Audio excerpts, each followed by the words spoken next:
Hey everybody, it's Kalymnios here from thethoughtgym.com and welcome to this week's video where I want to share with you 7 strategies to help you stay positive at work. When I used to work in the corporate environment in London, I found that although everyone inherently, I believe, is a friendly, nice person, there's something about the corporate environment, there's something about commuting, there's something about this number of people that it seems that people aren't so positive and happy. In fact, positivity can get quite a bad rap. It's like, oh, you're just being positive thinky all kind of person, and you get a lot of negative influence going on throughout the day, and that can actually have a detrimental effect on not only your ability to perform throughout the day but also your health and well-being in general. And I didn't consider myself to be someone who was particularly negative, but it was only when I started exploring and interacting with new people and a new peer group where I found that actually, compared to them, I was a lot more negative than I wanted to believe. And that was partly due to the things that I was doing. So I want to share with you today 7 strategies that help me to stay positive at work, even when maybe I could have been negative. Alright, so my number 1 strategy for staying positive at work is to get a workout in before you head to work. I remember when I first started doing this, and I wasn't a morning person, as I've shared on previous videos. So it was a struggle to get up in the mornings. But when I mastered getting up in the mornings through various hacks and Jedi mind tricks, that some of which I've shared with you before, and I got into the gym and I started working out, and then I got to work and I'd already been up for a number of hours, I'd already had my workout, so anything that the day threw at me, I'd be prepared to take. Not only does that internal feeling come about, but actually on a physiological side, you start releasing these endorphins, these feel-good hormones from working out, and that carries on throughout the day. So my number 1 tip is to get a workout in of some degree, whether that's 5 minutes, 10 minutes, half an hour, get something in before you head to work. Alright, strategy number 2 is to be very selective about the kind of inputs you allow into your head.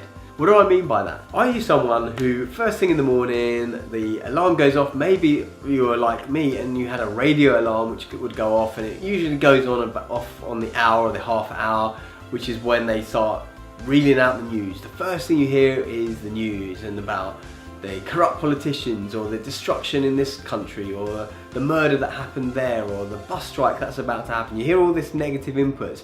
Then you go and you start having your breakfast and you've got maybe the breakfast TV on, then you get on the tube or the train or the subway or wherever it is you're commuting to work, you read the free newspaper or you read a newspaper, you see more negative inputs, you see all of this stuff going on. Before you've got to work, you've already had so much going into your head, and most of it being bad, that you can't help but be a little bit jaded, a little bit negative when you head up into work. So what did I do? I decided to, and this really actually was a tip, and I found it really challenging at first, and I'll probably do a whole separate video on this, but it was to limit this media input. And I first read about it in Tim Ferriss's book, The 4-Hour Workweek, and when I first read it, I thought there's no way I'm going to go 30 days without media input because it's just ridiculous. I'll never know what goes on in the world, and I really need to know what's going on in this country all over there because it's, you know, it's really bad and it's affecting them and it's affecting me then. What I didn't realise is obviously it's not that hard. You can go without this media input, especially at the beginning of the day. This is what I say, at the beginning of the day and at the end of the day, you really want to be careful about what you put into your mind because it's very susceptible to information. So what did I start doing? I started putting my headphones in, started listening to decent audiobooks or decent audio training programs or podcasts. I started putting other things into my mind other than having that radio alarm clock going off and having the news on all the time and having this negative input, because you can't help but feel miserable if you watch the news, listen to the news 15 times a day. So replace those inputs with something motivational, inspirational, something that's going to teach you something, a biography, a non-fiction book, whatever it is that is going to get you into a different frame of mind. Number 3 is about protecting your environment, your work environment. For me, that meant 2 things mainly. One was those headphones again. Putting the headphones on so that I'm not listening to all the chatter, all the gossip, all the kind of interruptions that are going on around the office. I'd have my headphones in, I'd have some kind of meditative or classical music, something that doesn't get you kind of tapping along to or wanting to sing along to. So something without lyrics is good. but something that you can work to, get into flow with. And I was amazed at how much more productive I was by just drowning out all that noise, drowning out all that conversations, the bickering, the moaning, whatever it might be that you have at work, and focusing 100% on the task in hand. I was so positive at the end of it because I'd done the work I wanted to do in the time frame that was in keeping with what I wanted it to be. The other thing I did is, if you've got a little bit of space in your cubicle, if you've got a cubicle or wherever you might be at work, put things up which are gonna inspire you or motivate you to keep going. For me, I had a few things. One of the ones I can remember right now is the 7 Habits of Highly Effective People by Stephen Covey. I had it in a little cheat sheet which was just pinned up there, and it really helped, I think, create an environment of the kind of person that I wanted to be, rather than being at the mercy of just anything that was going on there. So, some people put the pictures of their kids and pictures of their holiday, where they want to go, and that's great. And I think that's what you should do. You should start putting things around you which are going to make you feel good. Number 4 to keep positive at work is to make sure you take regular breaks and get outside as much as you can.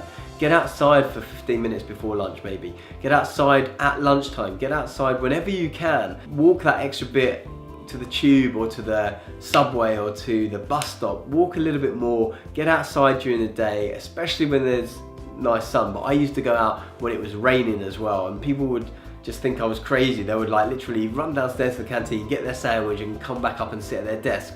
No, that's not going to help you lift your mood or anything like that. You want to take regular breaks away from your screen. You want to take regular breaks away from your work so that you can go back renewed and feeling good about it. And you want to be outside as much as possible, in the air, in the light, and that will make you feel a lot better, trust me. Okay, number 5 in feeling more positive at work is to make sure you protect your home life. Don't let work encroach onto your home life. Be that answering all these Blackberries, taking work home with you, staying late at work. I was really protective about my time away from work. I would have my time at work and I would make sure I got the work done within the time frame that I had. Sometimes I would stay late if it warranted it, or if I had something else planned, but I would make that the exception rather than the rule. And I wouldn't let work come into my house, into my sacred domain of my relaxation space, because if you start merging the two, you're going to start to feel like there's no barrier, there's no distinction between what's work and what is home life. So keep those separate, be guarded of those hours, be strict with your hours, and get the work done that you need to in that time, because a lot of the time people feel like they have to stay late because it's just the thing that's done. If we move to a society where you're judged on your results rather than the amount of time that you put in, you're going to find that people will be able to get that work done just as well, if not better, in a lot less time.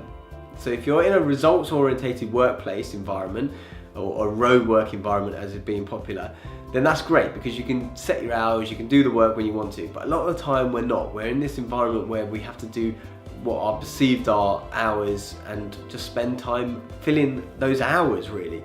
And that is not a way to live, especially if those hours end up going to 6, 7, 8, 9 o'clock at night on a regular basis, and you're supposed to be really getting away at 5, 6 o'clock.